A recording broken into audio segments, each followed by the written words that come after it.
벌써 2012년이 6월 중순을 보내고 있습니다. 6월달 중순 정도 되면 이제 벌써 한 해의 반을 이제 보내고 있죠. 아직 휴가는 조금 멀었고요. 아마 열심히 일하시는 가운데에 지금쯤 되면 많이 좀 지쳐있고 힘듦을 좀 느끼는 그런 시기가 아닐까 싶습니다. 그래서요, 오늘 귀하고 복된 자리에서 좀 귀한 분들 만나셨는데 우리 옆에 있는 분들 다시 한번 축복하시겠습니다. 힘내십시오. 우리 주님이 계십니다. 자, 우리 같이 축복하시겠습니다. 자, 힘내십시오. 우리 주님이 계십니다.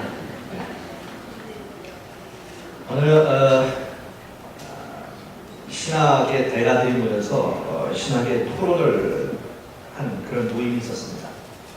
나름대로 신학의 대가들이 모여서 하나님과 신앙에 대한 그런 주제를 가지고 토론을 하고 있었습니다. 열띤 토론이 벌어졌어요. 이 신학적 토론은 하다 보면 사변으로 빠지기가 쉽죠. 이런저런 많은 이야기들이 있고 의견은 좁혀지지 않습니다. 그럴 때에 그 가운데서 가장 나이가 많고 그리고 당대의 최고의 신학자 한 분이 노 신학자가 앉아 있었습니다. 그런데 그때까지 한마디도 이분은 말을 하고 있지 않았어요. 보면 자기 제자들도 많이 있고요. 그래서 열띤 신학적인 토론을 벌이다가 그러면 저분의 의견을 한번 들어보자. 이제 그분에게 물어봤습니다. 도대체 교수님은 어떻게 생각을 하십니까? 이분이 그냥 시웃고 말들 합니다. 왜 이 노신학자는 그냥 그 열띤 토론 한가운데서 그냥 시웃고 말았을까요? 그래봐야 부질없다는 거죠. 그렇게 열심히 입으로 토론을 해봐야 부질이 없다는 겁니다. 그분이 시웃으면서 한마디 하더랍니다. 하나님을 사랑하시고 하나님의 사랑 가운데에 거하시면 그것이 신앙입니다. 아무리 많은 신학적인 토론과 신학적인 용어를 동원하여 아무리 많은 풍성한 그런 이야기를 해도 하나님의 사랑을 받고 있다는 것, 그리고 내가 하나님을 사랑하고 있다는 것, 이것이 신앙이란 이것이 또한 신학이고 하나님은 우리를 사랑하십니다. 믿으십니까? 하나님은 우리를 얼만큼 사랑하실까요? 당신을 우리를 위하여 내어주시고 다 우리에게 있는 죄의 빚값을 다 청산하실 만큼 우리를 사랑하십니다. 저희는 오늘도 그 사랑 안에 있는 줄로 믿습니다. 그리고 하나님의 사랑은 오늘도 또 앞으로도 우리를 향하여 끊임없이 공급될 줄로 믿습니다. 바로 이 하나님의 사랑 안에서 사랑의 사람으로 사시는 저희 모두가 되시길 축원드리겠습니다. 바로 이 하나님의 사랑에 대해서 가장 잘 확실하게 보여주는 성경 본문이 있다면 누가복음 15장일 것입니다. 누가복음 15장에는 바로 이 탕자를 맞아들이는 아버지의 이야기가 나오죠. 아버지는 유산을 미리 받아 집을 나간 둘째 아들. 이 탕자가 가지고 나간 모든 재산을 다 탕진하고 거지가 되어서 돌아옵니다. 그런데 그 아버지는 그 아들을 환영하죠. 씻기고 새 옷을 입히고 손에 손가락 가락지를 띄우고 그리고 잔치를 벌여서 먹이고 다시 아들로 그의 위치를 만들어줍니다. 엄청난 사랑이죠. 자, 그런데 이 하나님 아버지라고 우리가 보통 이야기하는 이 누가복음 15장에 나오는 이 탕자의 아버지 그리고 그의 아들 탕자의 이야기, 이 이야기는 이것으로 끝이 나는 거예요. 그 다음은 무엇일까요? 아버지의 용서와 사랑을 받은 이 아들의 이야기는 그러면 어떻게 연결이 되어야만 합니까? 그 다음 이야기는 무엇이어야 합니까? 그 아들이 밖에 나가서 고생을 하다가 다시 집에 돌아옵니다. 아들의 위치를 회복합니다. 아버지의 사랑을 다시 받아 누립니다. 그러면 그것으로 고생 끝입니까? 이제부터는 그 집에서 배불리 먹고 더 이상 돼지 위해서 일하고 거지로 살지 않는 편안한 삶을 이제 살면 됩니까? 그것이 아니라는 거죠. 사랑이라고 하는 것은 그런 모습으로 종결지어지지 않는다는 겁니다. 사랑은 반드시 반향을 일으킵니다. 사랑이라고 하는 것은 반드시 응답을 만들어내고 반드시 역사를 만들어냅니다. 아버지의 사랑은 펌프의 마중물이 되어서 아버지의 사랑이 바로 그 아들의 심장에 부어지자 아들의 가슴에서도 사랑이 솟아옵니다. 그리고 그 사랑은 이제 그의 아들의 현실에서 표현이 되어지기 시작을 합니다.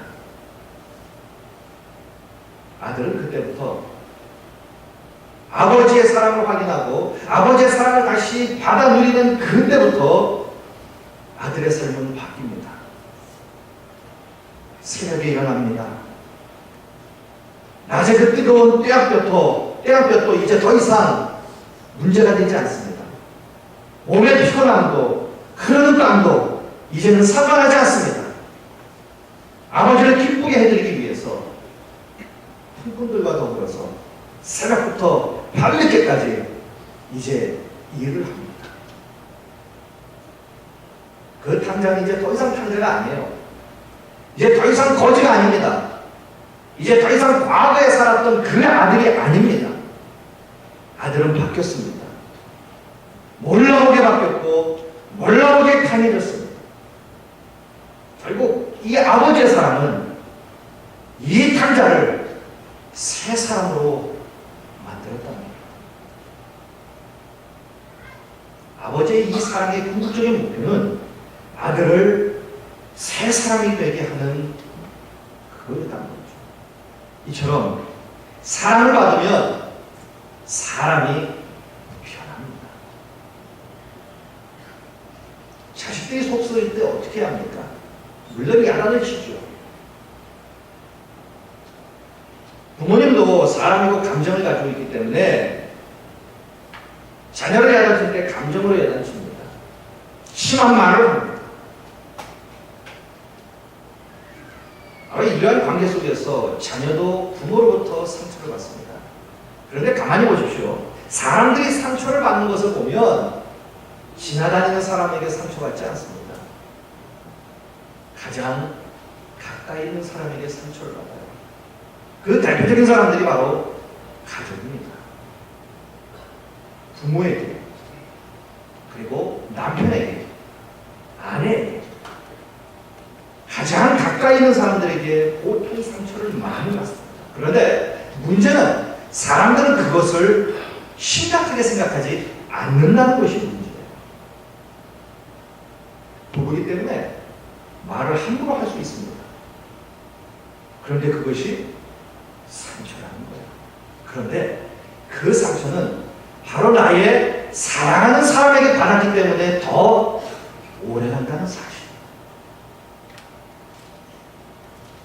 사람을 바꾸는 길은 사랑입니다. 사랑밖에는 없어요. 이 탕자가 새 사람이 되게 한 유일한 비결은 아버지의 사랑이었습니다. 우리가 하나님의 자녀가 되어서 다른 곳에 있지 아니하고 이곳에서 우리의 입술로 하나님을 찬양하고 기도하고 예배를 드리는 사람이 될 수 있었던 비결이 무엇입니까? 그 능력이 무엇입니까? 다른 건 없습니다. 결국 하나님의 사랑이었어요. 하나님은 그 사랑을 우리에게 보여주셨고 지금도 우리는 그 사랑을 누리고 있고 앞으로도 우리는 바로 그 하나님의 놀라우신 사랑의 수혜자일 겁니다. 자, 그런데 바로 이러한 하나님의 사랑을 우리에게 부어주시는 분이 누구냐? 확인시켜주시는 분이 누구냐? 그분이 바로 성령입니다. 그래서 성령 충만하게 되면 하나님의 사랑으로 성령으로 충만하게 됩니다. 성령에 충만하게 되면 바로 그 하나님의 사랑이 무엇인지 맛보게 되고 알게 되고 깨닫게 됩니다. 그리고 그 사랑을 경험하고 누리게 됩니다. 그렇게 되면 사람이 바뀌어요. 그리고 하나님이 기뻐하시는 멋진 그리스도인들이 됩니다. 자, 그렇다면 성령 충만하 해서 멋진 그리스도인이 되면 우리의 삶은 그럼 어떻게 되겠느냐 하는 거예요. 이제 고생 끝입니까? 성령 충만하면 만사가 형통하고 이제 다 편안할까요? 그 대답이 바로 오늘 본문에 있는 예수님으로부터 우리가 그 답을 얻을 수 있습니다. 자, 예수님은 어떠하셨습니까? 예수님은 요단강에서 세례 요한에게 세례를 받으셨어요. 자, 세례를 받으시고 물에서 올라올 때에 성령이 임했다. 이렇게 성경은 말합니다. 그 대목을 마태복음 3장에서 이렇게 기록하고 있습니다. 예수께서 세례를 받으시고 곧 물에서 올라오실 때에 하늘이 열리고 하나님의 성령이 비둘기같이 내려 자기 위에 임하심을 보시더니 하늘로부터 소리가 있어 말씀하시되 이는 내 사랑하는 아들이요 내 기뻐하는 자라 하시니라. 자, 예수님은 세례를 받으시고 성령이 충만하셨어요. 자, 그거 어떻게 되셨습니까? 예수님은 성령 충만하신 후에 곧바로 광야로 가십니다. 성경은 이렇게 기록하죠. 성령에게 이끌리셨다.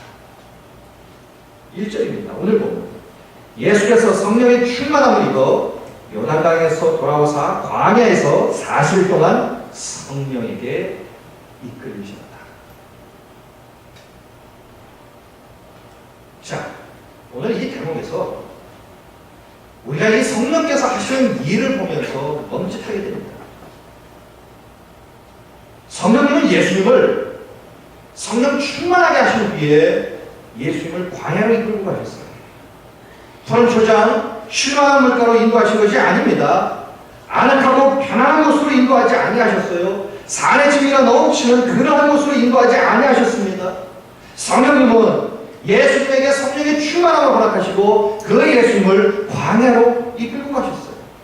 메마른 땅입니다. 삭막하기 이를 데 없는 땅입니다. 그늘도 없는 피곤한 땅입니다. 아무것도 기대할 수 없는 절망의 땅으로 우리 예수님을 성령님은 이끌고 가셨어요. 여기서 우리의 환상은 깨집니다. 성령이 충만하면 우리가 능력도 받고 평안하고 편안하고 행복한 삶을 누릴 것이다. 우리 주님의 복을 충만히 받아 누릴 것이다. 이렇게 기대하기 쉬운데 그게 아니었다는 겁니다. 성령님은 예수님을 광야로 이끄셨어요. 이처럼 성령님은 우리를 안방으로 인도하시는 대신에 우리 또한 광야로 인도하십니다. 그리고 가장 큰 심각한 문제는 뭐냐? 성령님은 예수님을 마귀와 마주하게 하셨다. 우리 또한 광야로 이끄셔서 마귀와 마주하게 하신다는 겁니다. 2절 보십시오. 마귀에게 시험을 받으시더라. 이렇게 기록되어 있습니다. 성령님은 예수님께 성령의 충만함을 허락하시고 그 예수님을 광야로 이끄시고 광야에서 마귀에게 시험을 받도록 하셨다는 거예요. 그 예수님은 잡수시지 아니하셨습니다. 줄이셨어요. 성령 충만하게 되자 고통이 찾아온 겁니다. 사랑하는 성도 여러분, 이 상황이 정말 그리스도인으로서 우리가 얻고 싶은 매력적인 상황입니까? 이렇게 되고 싶으세요? 나도 광야로 이끌렸으면, 나도 굶주렸으면, 나도 마귀에게 시험을 받았으면 좋겠다고 생각을 하십니까? 예수님이 하셨으니 나도 그렇게 해야지라고 생각을 하십니까? 그런 분은 아마 한 분도 안 계실 겁니다. 이렇다 보니까 하나님을 향하여 기도할 때에 성령 충만하게 해주십시오. 이 기도 드리기가 겁납니다. 성령 충만하면 나도 이렇게 만들어 주실까 봐. 차라리 성령 충만하지 않은 것이 더 좋겠다고 생각되지는 않으십니까? 예수님도 성령 충만하지 않았으면 광야로 이끌려가지도 않았을 것입니다. 금식하지도 않았을 것이고 따라서 줄이지도 않고 마귀에게 시험도 받지 아니었을지도 몰라요. 더구나 마귀는 어떻게 시험을 합니까? 마귀는 예수님을 3번 시험하죠. 그런데 오늘 본문은 그 중에 첫 번째의 시험의 이야기가 나오죠. 마귀는 40일 동안 굶주린 예수님을 유혹합니다. 3절 보십시오. 마귀가 이르되 내가 만약 하나님의 아들이거든 이 돌들을 명하여 떡이 되리라. 마귀의 시험은 항상 이렇게 비열합니다. 내가 만약 하나님의 아들이거든 하면서 은근히 높여주는 것처럼 합니다. 그런데 조롱하듯 또 말합니다. 이 돌들에게 명하여 떡이 되리라. 지금 예수님의 약점이 무엇입니까? 예수님은 굶주렸어요. 40일 동안 금식하셔서 몹시 배가 고프신 상태였습니다. 예수님은 완전하신 인간입니다. 완전하신 하나님인 동시에 완전하신 인간이에요. 인간의 본질을 갖고 계신다는 거예요. 그래서 그분은 안 드시면 배고프세요. 마시면 아픕니다. 기쁜 일을 보시면 즐겁고요. 슬픈 일을 보면 눈물을 흘리시는 분이에요. 40일을 굶었으니 배가 고팠습니다. 배가 죽였어요. 너무 고통스러웠습니다. 그 상황에서 이 마귀는 지금 먹을 것을 이야기합니다. 뭐 40일 굶었지? 야, 하나님의 아들이 이렇게 초라해서 되겠느냐? 너 능력 있다며? 이 돌을 떡으로 만들어 먹으면 되잖아. 왜 안 돼? 하나님의 아들이라며? 마치 어린아이를 가지고 놀듯이 조롱하던 마귀는 예수님을 시험합니다. 자, 그런데 오늘 본문에서 우리가 중요하게 여겨야 할 것이 있습니다.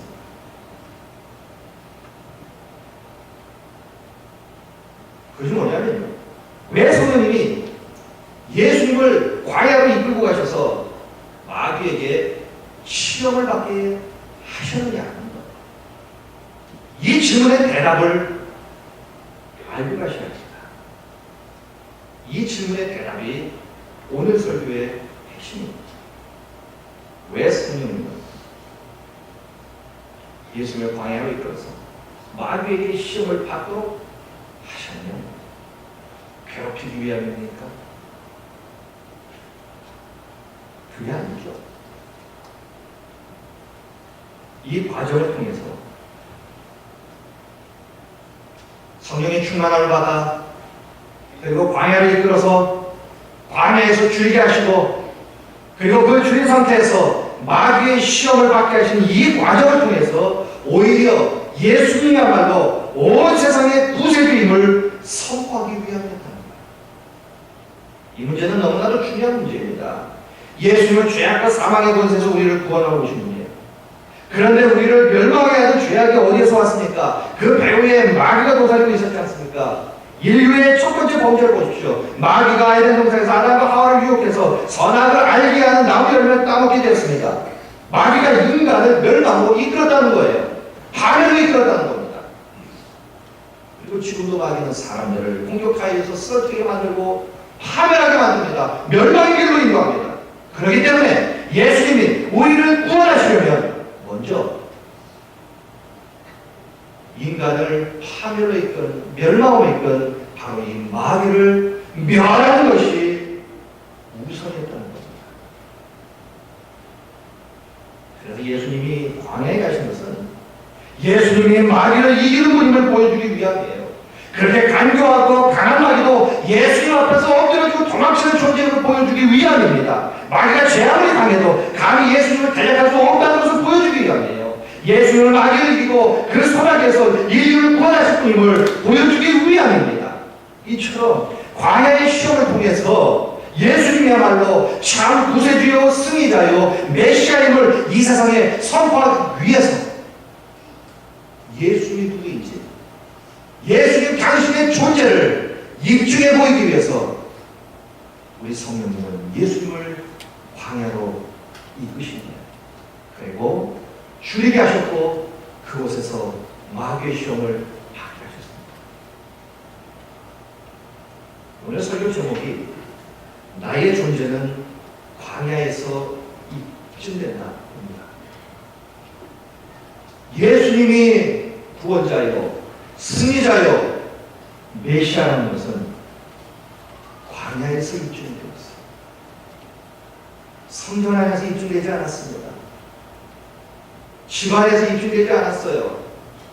그분이 메시아요, 그분이 승리자요, 그분이 구원자라는 사실은 광야에서 사단의 시험을 받는 중에 입증되었다는 겁니다. 그리고 그분은 광야에서 이 마귀를 물리치고 복음의 사역을 시작을 하십니다. 그런데요, 이러한 역사가 예수님에게만 해당되는 것이 아니었어요. 그 예수님의 제자들은 어떻습니까? 오순절날 성령님은 제자들이 모여 기도하던 다락방에 강하게 임하셨죠. 불처럼 바람처럼 강한 모습으로 임하셨습니다. 그러자 다락방에서 기도하던 모든 사람들이 성령의 충만함을 받게 되었어요. 그 어떤 일이 벌어졌습니까? 그들이 자기네 고향에 가서 하는 일마다 형통하고 장대되게도 번성이 되는 그런 축복의 은혜를 누리며 살았습니까? 그게 아닙니다. 성령의 충만함을 받은 제자들을 성령님은 그들을 광야로 이끌고 가셨다는 거예요. 어떤 광야입니까? 성전들.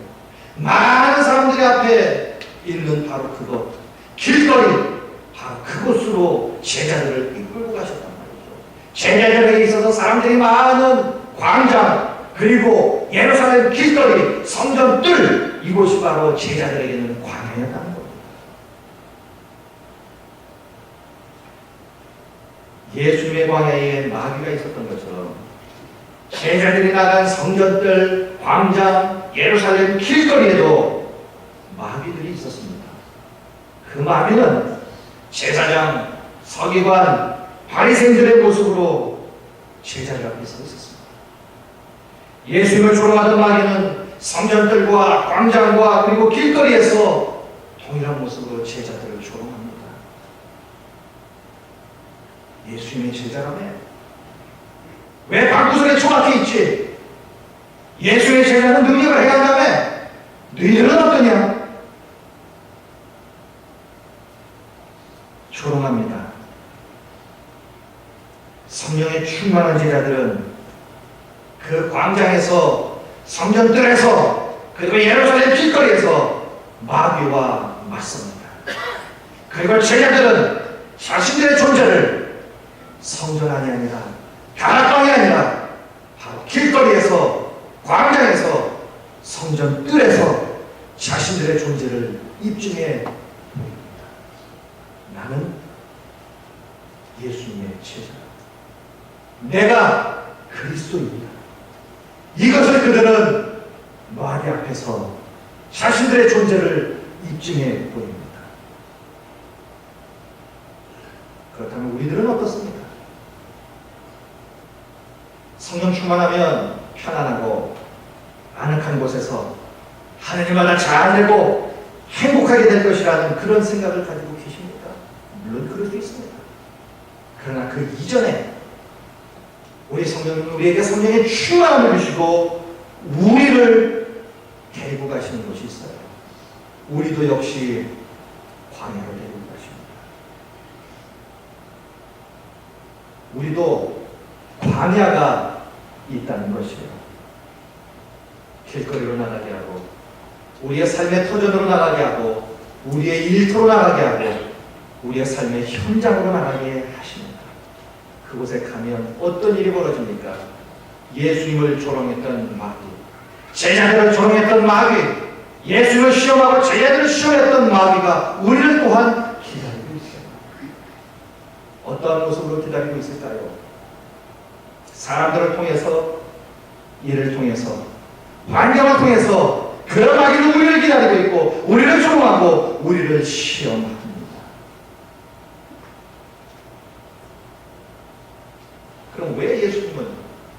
그럼 왜 성령님은 우리 또한 광야를 이끌고 가십니까? 그 대답은 예수님의 경우와 제자들의 경우와 똑같습니다. 예수님이 메시아이고 마귀에 대해 승리하신 분임을 드러내기 위해서 광야로 이끈 거죠.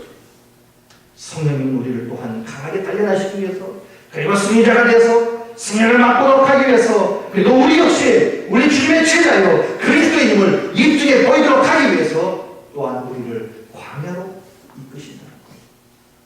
그곳에서 마귀와 대면하도록 하신다는 겁니다.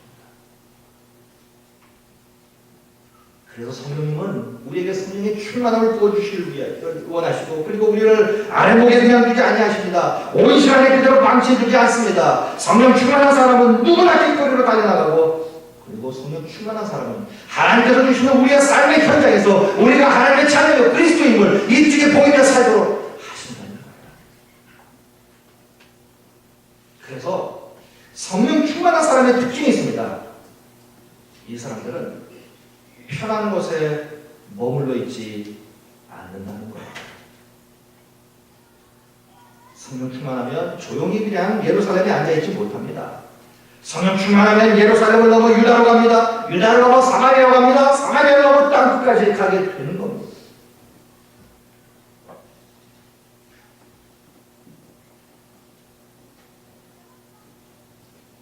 우리 성령님도 우리에게 성령의 충만함을 주시길 원합니다. 그리고 그 성령의 충만함의 능력을 따라서 우리도 성령님이 이끄시는 바로 그 광야에서 우리의 존재를 세상 사람들에게 입증해 보이기를 원하십니다. 신앙생활은 이론이 아니죠.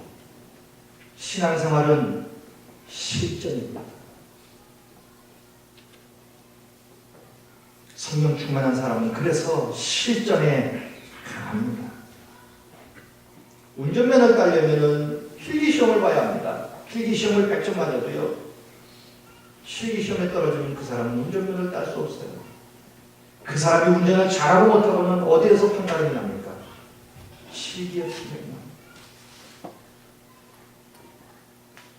아무리 면허를 갖고 있어도 장롱 면허는 그만이에요. 아무리 우리가 예수 그리스도로 말미암아 우리가 구원을 받아서 우리가 구원의 티켓을 받은 면허증을 받은 하나님의 사람이라 하더라도 어떻게 사느냐? 그것이 바로 나를 입증해 보이는 겁니다. 그래서 성령 충만한 사람은 실전에 강한 사람이에요. 인생 운전도 잘하게 됩니다. 울퉁불퉁한 인생의 자갈길에서도, 험난한 인생길에서도 인생의 차를 잘 몰고 간다는 거예요. 그러나 아무리 자동차에 대한 지식이 많고 이론이 많아도 핸들만 붙잡으면 오그라드는 사람은 별 도움이 안 되는 사람. 그 사람의 인생길은 험난한 겁니다. 성령에 의해 이끌리지 아니하고 인간의 생각과 판단에 의해서 이끌리는 교회나 교인들은 아무것도 못합니다. 광야가 두어서 그 사람들은 그저 온실에 쏟습니다. 이런 사람들은 꿈은 많지만 그 꿈을 이루지 못해요. 해야 할 일이 많은 것은 알지만 아무것도 못합니다. 말은 많이 하지만 실천이 두려워서 아무것도 못합니다. 너희가 조사오니 이렇게 말하면서 사나리의 사명의 땅으로 내려가지 못합니다. 그저 교회 안에만 끼리끼리 모여서 입으로만 믿음을 이야기합니다. 입으로만 믿음이 좋은 것처럼 얘기합니다. 입으로만 모든 것을 다 온전한 것처럼 말합니다.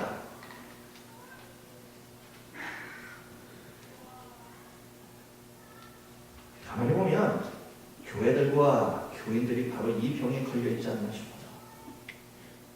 교회 안에서만 그리스도인이에요. 생활의 영성이 없는 겁니다. 어지럽지 않으세요?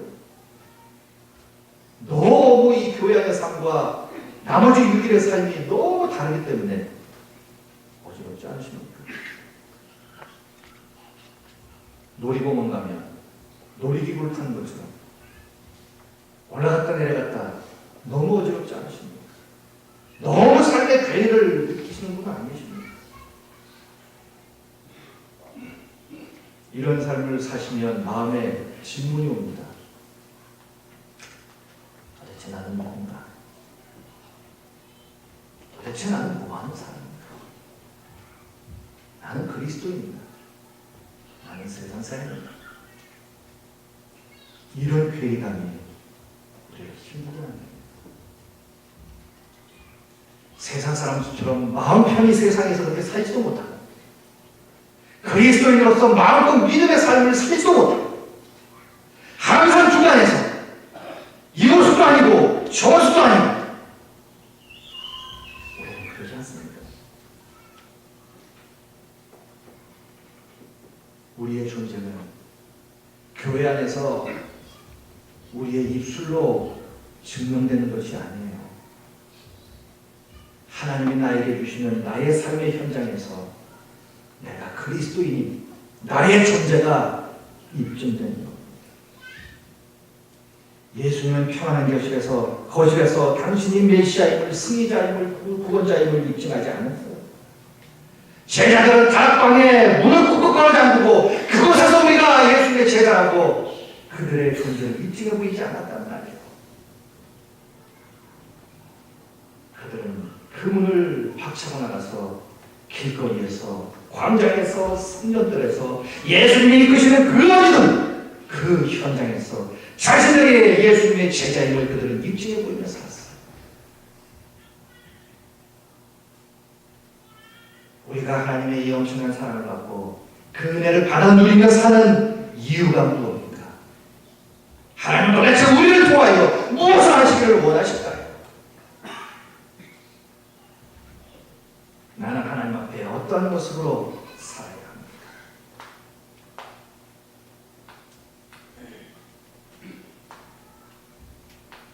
제자들은 위대한 십자가와 부활의 진유, 승리자임을 하나님이 그들의 삶의 현장에서 주시는 그곳에서 입증해 보이며 살았어요. 우리도 그리스도인이라면 그래야 되지 않을까요? 오늘 이 말씀을 통해서 다시 한번 우리 질문해 보기를 원합니다. 내가 있는 곳에서 나는 누구인가? 내가 있는 곳에서 나는 어떠한 모습으로 삶을 살아가는가? 나의 존재는 온실 같은 교회가 아니라 광야 같은 세상에서 입증된다는 것입니다. 우리 주님은 그것을 보시기를 원하세요. 설교를 마칩니다. 다시 한번 오늘 이 시간 귀한 질문을 내 스스로에게 하시고 삶의 현장으로 가시면 어떨까요? 나는 삶의 현장에서 누구인가? 나는 삶의 현장에서 어떠한 모습으로 나를 입증하며 살고 있는가?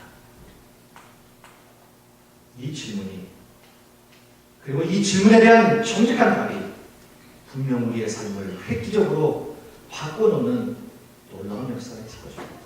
그리고 지금보다는 완전히 다른 새로운 삶을 우리 주님께서 이끌어가시고 만들어가시는 바로 그러한 삶을 분명 살게 될 줄로 믿습니다. 우리 역시 우리 삶의 현장에서 멋진 간증의 삶을 누리시는 승리의 간증자가 다 되시기를, 뿐만 아니라 나의 그리스도인됨을 입증해 보이며 사시는 우리 모두가 되시기를 주님의 이름으로 간절히 축원드리겠습니다.